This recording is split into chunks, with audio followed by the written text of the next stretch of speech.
The For the People Act was a voting rights activists like LSD fever dream. We were so excited about all of the incredible democracy-changing provisions that were in it. The Freedom to Vote Act is not that.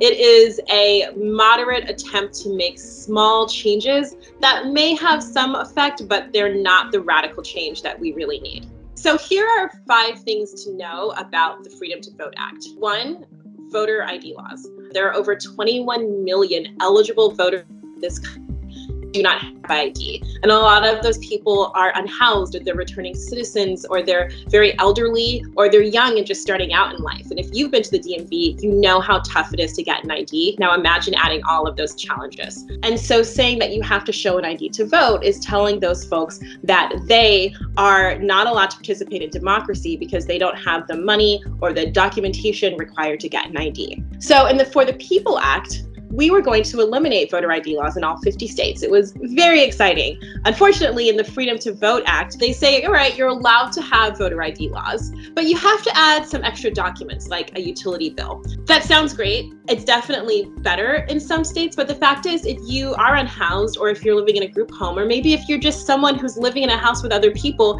you may not have your name on a lease or a utility bill or something else, and that makes it really difficult to get an ID, and that should not be the barrier to whether or not you can participate in democracy. 2, voter registration.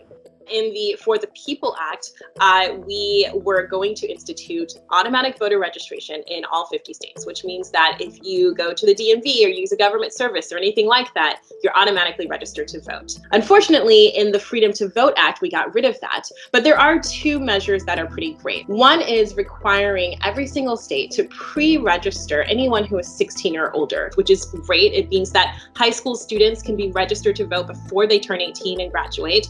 And it also requires every single state to have same-day voter registration. This is huge. This means you no longer have to register to vote 30 days before election day, but you can show up on election day, register to vote, and vote at the same time. So they're both 2 really great voter registration measures, but we do need a lot more. 3, partisan gerrymandering. So you may have heard about gerrymandering. You may have seen the maps with all of the really weird shapes where districts have been specifically cut out to include and exclude particular people.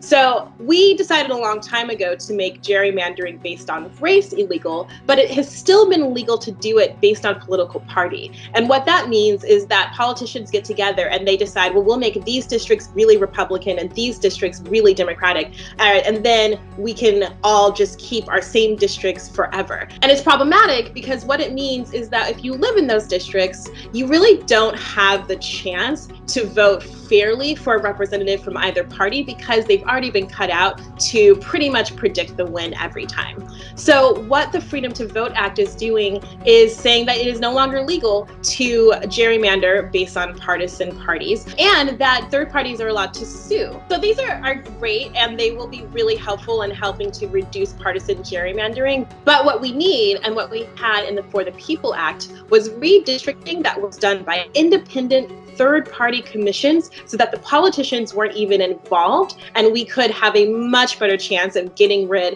of gerrymandering based on race or political party or anything else. So it's great that we ban partisan gerrymandering, but we have to fight for more equitable redistricting. 4 is campaign finance reform. You've heard about campaign finance reform probably because of Citizens United, which was the Supreme Court decision that said, you know what? Corporations are people too. They should be allowed to have a voice in politics, and everything sort of went downhill from there. Now, what they've done in the Freedom to Vote Act is they basically just required new financial disclosure requirements because we just experienced Trump. There are a few sort of ethics requirements. What we're really looking for as an American people is an end to Citizens United, is an end to these secretive PACs and super PACs that are pouring money in to shadow campaigns. And The Freedom to Vote Act doesn't touch that, but it's something that we have to keep fighting for. So lastly, the Freedom to Vote Act does something really extraordinary. It restores the voting rights of people who were incarcerated in federal prisons. It is wrong. I believe it's unconstitutional, and it's incredibly damaging because, of course, in this country, we mostly incarcerate Black and brown people, particularly Black and brown men, and so we remove their voices from the political system. And we've seen that play out in election after election after election.